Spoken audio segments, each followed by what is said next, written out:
Hello and welcome to Off the Shelf Reviews. I was the founding member of the Rat Pack. And I'm Gary. And today we're going to review and discuss The Maltese Falcon, which came out in 1941 by director John Huston. Iain, why don't you give us the synopsis for The Maltese Falcon? Well, the story follows Humphrey Bogart's character Sam Spade.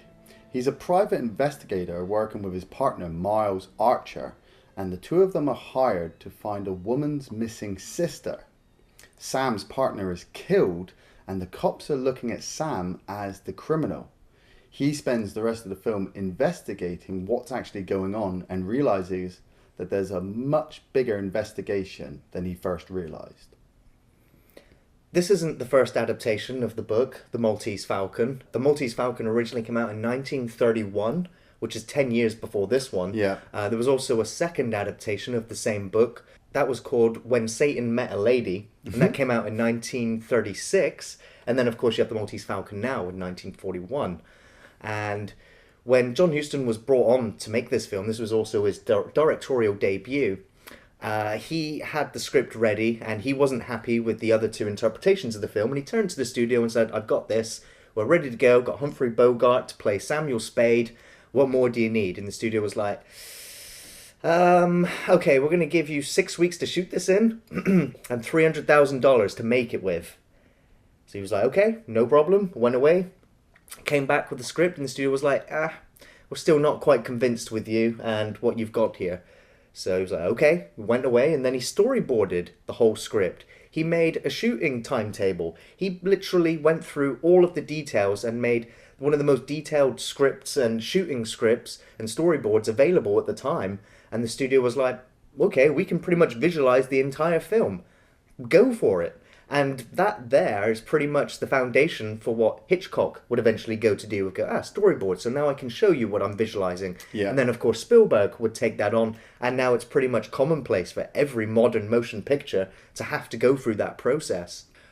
The film's opening gives us the text crawl about the Maltese Falcon, which tells you that it was the Spanish king's treasure, or that it was being sent somewhere as a thank you. Yeah, I think the Spanish king was expecting money to be paid by certain countries that he owned. Yeah. And every year they would send a gold falcon encrusted with jewels on a ship to him. But pirates apparently seized it, and it was lost for all time. I was going to say now that this is one of the earliest films I can say where it has a totally fake introduction, where it tells you this, and it's not historically true whatsoever. Yeah. But, back in the 40s, you'll read that and you'll be like, that's history.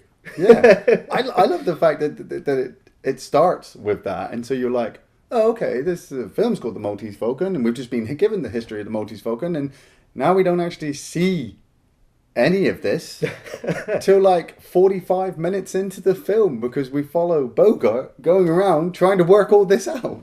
Well, it's also pretty obvious now. This is a black and white film. Yeah. And this is film noir. Obviously in its heyday of film noirs, which pretty much dominated American cinema at the time. And we've got Humphrey Bogart, who is pretty much an icon of the actors from through time. He is labeled as one of the best actors, and it's easy to see why when watching this film, because he holds the screen presence in a black and white film with no special effects and minimal camera work. He is solid on screen, and there's pretty much only one scene in the entire film without his presence. Yeah.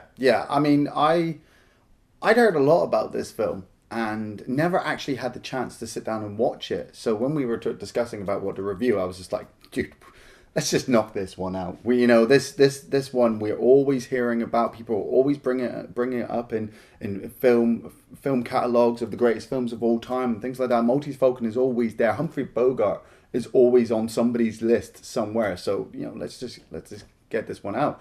And I love classics.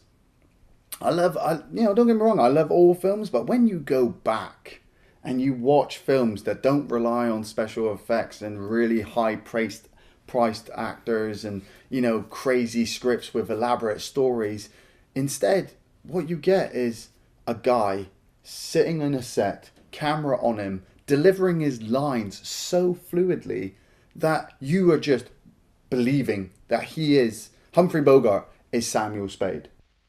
You won't need much of anybody's help. You're good. It's chiefly your eyes, I think, and that throb you get in your voice when you say things like, "Be generous, Mr. Spade." I deserve that. But the lie was in the way I said it, not at all in what I said. I love the opening. The opening starts with him just, sat in his office, just having a cigarette, even though we found out in the notes that the film company said no smoking in this film. And so Bogart smokes pretty much all the way through the film because he's like... Sorry. Well, John Huston shot all the scenes with the smoking and took it to the studio, and they were like, there's way too much smoking in this film. All these characters are smoking. So he went back and they refilmed the entire scene. No one smoked. Or rather, Humphrey Bogart continued to smoke, and that footage came back, which pissed off the studio, which enforced them no smoking throughout the film. And so they shot the scenes no smoking. The studio was like, okay, where's the atmosphere? It's kind of gone. And John Huston was just like, exactly, the smoking is part of the characters, because when these characters are nervously waiting around for something to happen, they're chain smoking. Yeah. And so it's like, okay, so it was accepted, and so therefore we have, characters smoking the entire time. And yeah, he sat there in his office, smoking away, and his receptionist comes in and tells him that there's a woman at the door, and Mary Astor, playing Bridget O'Shaughnessy, comes in, and she's using a different name. She's not who she says she is, and you can tell from Bogart that he doesn't actually fully believe her story. The fact that she's looking for her sister. She's got this really elaborate story about where they come from and how her sister's gone missing. And there's this guy who might be, really violent, and she's afraid for her life and her sister's life. And so you get brought into it. And then Bogart's partner comes in and he falls for the woman as well. And he's just like, he's wow. pretty lecherous, isn't he? Yeah, he's like, I'll follow you around. Don't worry, I can spot you. What do you think of her? Oh, she's sweet.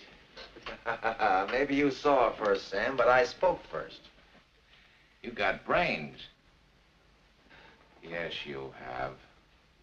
And then 2 minutes later, bang, Archer is dead.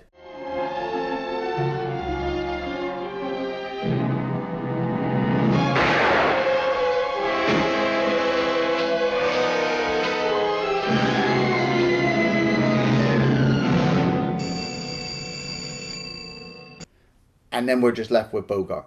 He's under investigation now because of the way he acts around his partner being killed. Well, this is where the mystery element starts to get brought in, because you're given these red herrings. Yeah. Or whether they are or not, you sort of figure out as the film goes along. But the detectives turn up and they're questioning him because there seems to have been some allegations about Spade being in love with Archer's wife. Yeah. Archer's wife having arguments with her husband and also wanting to be with Spade. Yeah. And so it's almost like, did you kill my husband so that I could be with you? Or all of that going on? Or is there something else working behind the scenes? And so the mystery elements really start to ramp up very quickly, and then you're wondering who to trust, who's lying, and why are they lying, and what's their motivations. She kept me waiting at the door while she undressed. Her clothes were on a chair where she dumped them, hat and coat underneath. Her slip on top was still warm. She'd wrinkled up the bed, but the wrinkles weren't mashed down. You're a detective, darling, but she didn't kill him. But this is it. I mean, I sat there like, Sam, are you in love with Archer's wife? Is she in love with you? Did you kill Archer? Did the wife kill Archer? I've got to say that Samuel Spade, Humphrey Bogart, plays this character, and I think it's intended. He's a total womanizer. Oh, yeah. Because, my own true love, I've got to keep in some sort of touch with all the loose ends of this dizzy affair if I'm ever going to make heads or tails of it. Now, we've got to find a new home for you. I won't go back there. Got an idea. Wait a minute. I've got to say, for this film, the women that are in the film are really good supporting cast members. Yeah. I will say that Mary Astor, she's got a legacy of films behind her, and she also has a lot of controversy surrounding her, especially on the set of the Maltese Falcon, where it was becoming common knowledge that she liked to sleep around quite a bit. Yeah. She had several husbands, to which she cheated on all of them. She was even having an affair with the director of this film, and she was cheating on him as well. This became front page news around the film's release, which, of course, garnered this film a lot of attention. You aren't exactly the sort of a person you pretend to be, are you? I'm not sure I know exactly what you mean. The schoolgirl manner, you know, blushing, stammering, and all that. I haven't lived a good life. I've been bad. Worse than you could know. I will say as well, that, this is inside knowledge that all of the cast were in on the joke that she was known to be a little bit of promiscuous. Yes. And on film set, they had a lot of people coming in just to see the film being made, a lot of civilians plus producers, and the cast knew, obviously, what was going on with Mary, and so when the visitors were coming, they would all go inside Mary's cabin, and they'd come out one by one doing their zips up, going, "Bye, Mary, we'll see you next time," just to add to this joke. She does really hold the screen quite well, because, every time she's talking, especially a lot of the time that she's talking to Spade, she starts to get teary-eyed. She's getting upset with certain things going on. She doesn't like being pushed. But then at the same time, that flips on the coin head. If she gets pushed too much, she becomes violent. She's ready to just beat the crap out of anybody who pushes her too far. And so you're sat there like, am I supposed to trust you? Am I supposed to feel for you? She's like a spider. She lures you in, and then that's it. You're dead. I've always been a liar. Don't brag about it. You're just like, bitch. Like, at the same time, I absolutely loved Peter Lorre's character in this. He turns up, and obviously 1941, homosexuality wasn't exactly commonplace at the time. No. But the way he delivers his character, it does come across, and I'm going to use a word that I don't think gets used a lot nowadays, he comes across a bit queer. Now, is he queer strange, or is he queer because he likes to, do that kind of thing? I think the film's very much open to interpretation. Yeah. I will say, I noticed how camp his character was. And Yeah. I have to say, in film noir, you very rarely find any camp characters at all. But the fact that he is so sure of himself, Yeah. the way that he delivers his lines, given he's a little bit sloppy when it comes to actually manhandling someone or holding a gun to someone.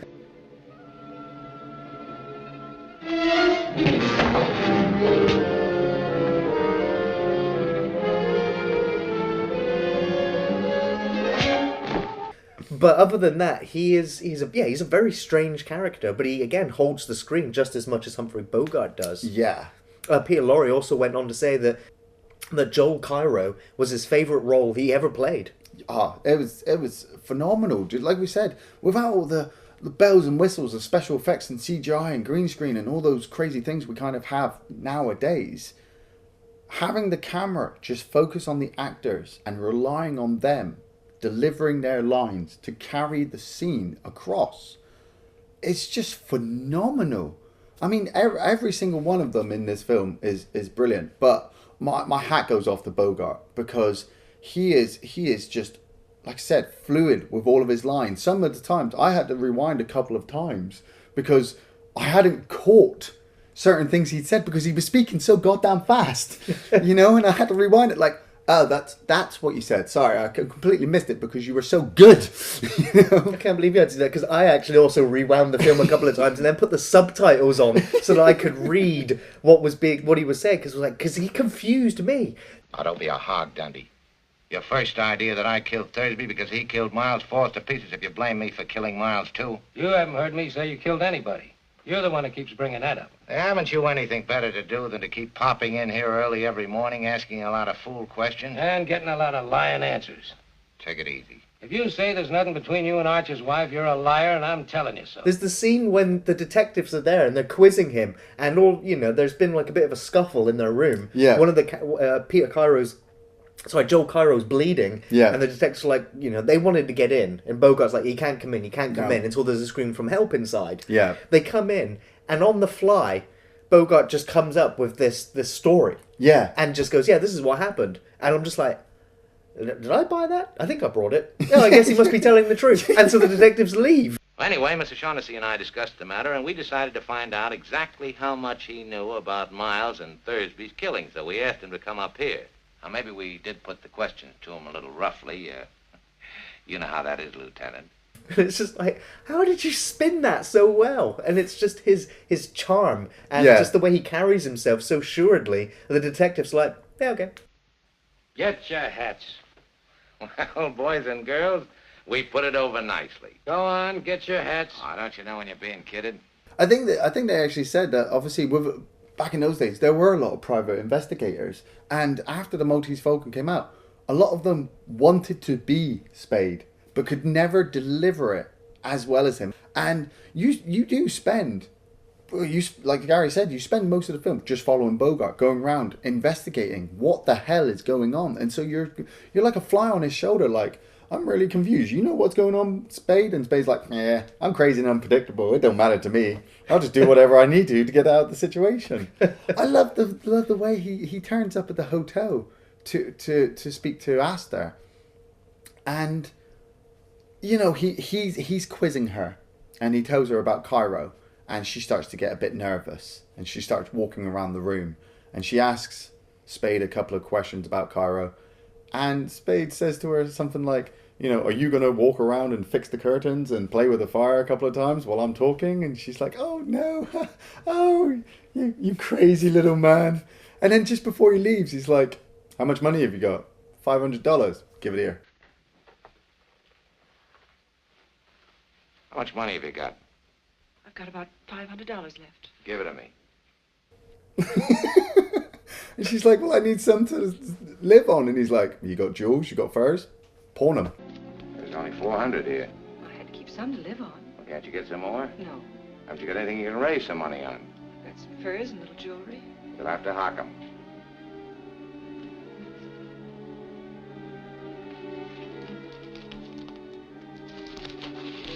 There you are. I'm like, wow, how did you just get her to do that? I will also say about her character is that the film language does subtly, I mean, I say it's subtle at the time, Right. but it very much tells you that she is a criminal. There's the scene where she's wearing striped pajamas, Yeah. which is pretty much giveaway, or it's either telling you that she's been in prison, Yeah. or she's going to prison. In the place that she's in, there's lots of striped furniture.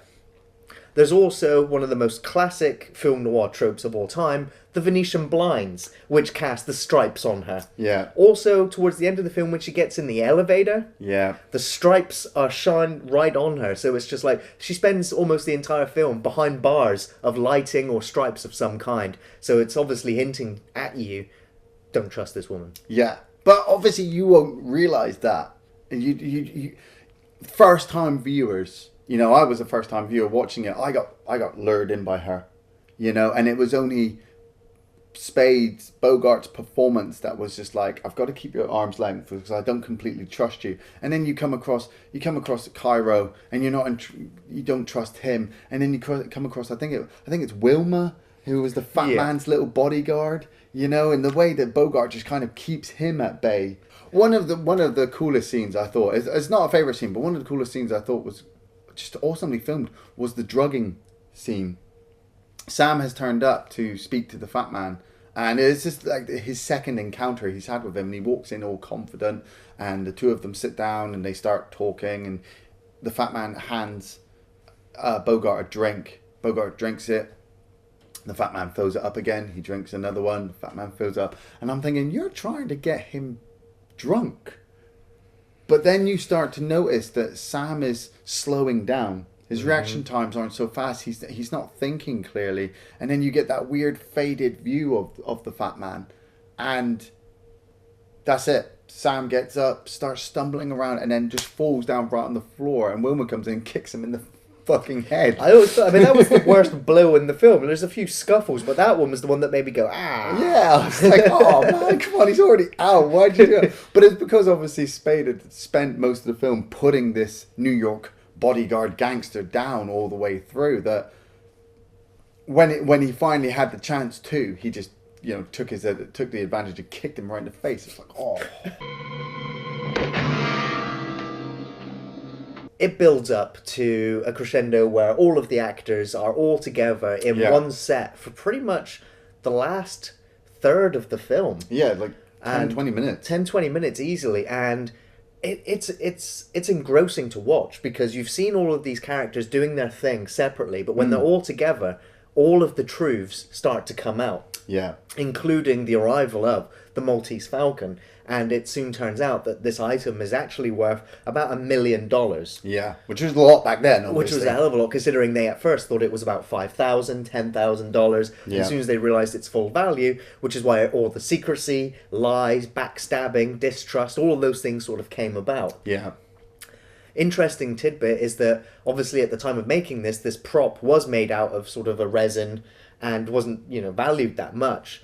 But throughout the years, the value of that actual prop has increased and increased to the point where today it is now worth about $2 million, which actually makes it the most expensive film prop ever made. More expensive than E.T.'s glowing finger. More expensive. That final sequence, I mean, like you said, it's just absolutely engrossing. I mean, Bogart is convincing the fat man to let Wilma take the fall, because he's got to spin a story to the cops, and the fat man doesn't want to let go of his bodyguard, but he's being convinced by Bogart, and Bogart's just like, Bogart's got all the cards. He has the Falcon, and he's just like, you give me what I want, or you don't get nothing. And he now has all these characters in the palm of his hand, all the way up, until he turns them all into the cops. We just left here for the Alexandria Hotel, but you'll have to move fast. They're blowing town. Now watch yourself when you go up against the kid. Yes, that's right, Barry. Now, good luck, Tom. Well, some of them leave to try and get away. Yeah. And then he does dob them into the cops. And, probably my favourite scene in the film is the ending. And so, if you haven't seen the film, small spoilers here, but it comes down to Sam and Bridget. And Bridget's like, please don't turn me into the cops. Yeah. I thought you loved me. Yeah. I love you. And he's just like, Spider Queen, I'm just not going to listen to your words because you're just going to sucker me in and I'm just going to let you go and you can probably kill me down the line. Yeah. But then, there's a part of him that is actually quite attracted to her because he does spend a lot of time with her. Obviously, there's kisses which fade to black and cuts to locations. So it's like, are they having intimate relations? Is it just a kiss? Is he leading her on? Is she leading him on? Yeah. And so, we don't know until they start talking to each other about it. And she's like, if you love me, you'll come up with a plan. We'll get out of this. I love you. Let's get out of here. Let's, go. Let's leave. Yeah. And so, she's crying. He's sort of getting upset, but at the same time, he's just like, I'm going to tell the company line here. You're booked. The chances are you'll get off with life. That means if you're a good girl, you'll be out in 20 years. I'll be waiting for you. If they hang you, I'll always remember you. I will also say that there was an attempt at a sequel to this film. Right. And two of the actors, I think, returned. Humphrey Bogart, unfortunately, didn't want to come back. And the studio also wouldn't allow them to use the name of the Maltese Falcon as a sequel. Right. But I think it's Peter Lorre and the Fat Man who actually went on to play the same characters. But because of copyright from the original book, they had to change their names. So their characters, even though they got done by the police at the end, still carry on. So if you ever want to find out where the story goes, you can go and watch this film. My actual favourite scene in the film, and as we discussed with Iain, we actually both wrote it down. We both watched the film separately and both wrote it down. And it's because it is really comical. And it does sort of come out of nowhere. Yeah. But is it Peter Lorre's character gets a big slap across the face. Yeah, he gets slapped by Bridget. This is the second time that you've laid hands on me. When you're slapped, you'll take it and like it. On the face. I was like, it's you don't very often see man slaps anymore. No. But and Humphrey Bogart does it. When you're slapped, you'll take it and like it. My favourite scene, obviously, that one was absolutely awesome. But I really enjoyed the first introduction of Cairo and Sam. Cairo has come in and is questioning Sam. You're not entirely sure what he's after because you haven't been revealed about the hunt for the Falcon at this point. And he starts to say to him, like, you know, if you can help me out, I'll pay you for like $5,000. And Sam's a bit suspicious about it, but $5,000 at that point was a lot of money. And then Cairo pulls a gun on him and tells him, you know, I'm going to search your office because I'm looking for this thing. And so he forces Sam to put his hands behind his back. And as he gets Sam to stand up and, I don't know, goes to pat him down or check him out, Sam turns around and cracks Cairo right in the jaw and knocks him out. Sam then searches all of Cairo's stuff. Cairo wakes up. Sam interrogates him for what he's after. And what made this really good was the whole scene is just enrapturing just between the two of them. But it's the fact that towards the end of the scene, Cairo says to him, look, you know, I'm sorry, I'll go now. Can I have my gun back? And Sam goes, yeah, okay, hands him the gun back. And Cairo hands him at gunpoint again and goes and searches the office. And Bogart just starts laughing. I just thought it was brilliant. Yeah. Plus, like I said, any of the scenes of Humphrey Bogart were absolutely just brilliant. I only recommend this film to lovers of film noir, for lovers of film history that want to go back and see, you know, the origins of some of these actors, these filmmakers, and just see, you know, the legacy that they made before them. The Maltese Falcon, this version of the film, is in the top 10 American Film Institute for the mystery genre. Yeah. For very good reason, because you're left guessing who to trust throughout the film. The film very much so delves into conflicting ethics about trust and distrust and loyalty, also exploring some fascinating characters. But it's not a film I could easily recommend to an everyday going film audience. This is definitely for film fans that, you know, want to go, I've seen the 100 or 1,000 films to see before I die. This is one of them. I exactly the same with me. I mean, I'm not going to, you know, recommend this to everybody because everybody's absolutely different nowadays. You know, certain people only like horror, certain people only like sci-fi, certain people only like romantic dramas and all that kind of thing. But if you are a film buff, you know, and you are a massive fan of cinema throughout history, Maltese Falcon is up there. And at the same time, you get a stunning performance from all of the actors, especially Humphrey Bogart. Harry, what is it?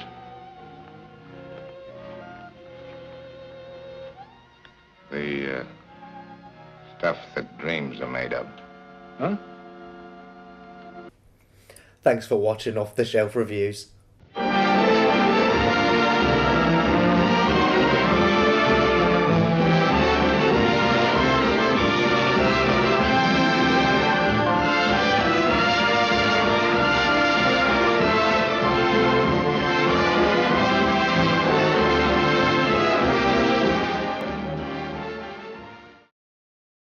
You're slapped, you'll take it and like it.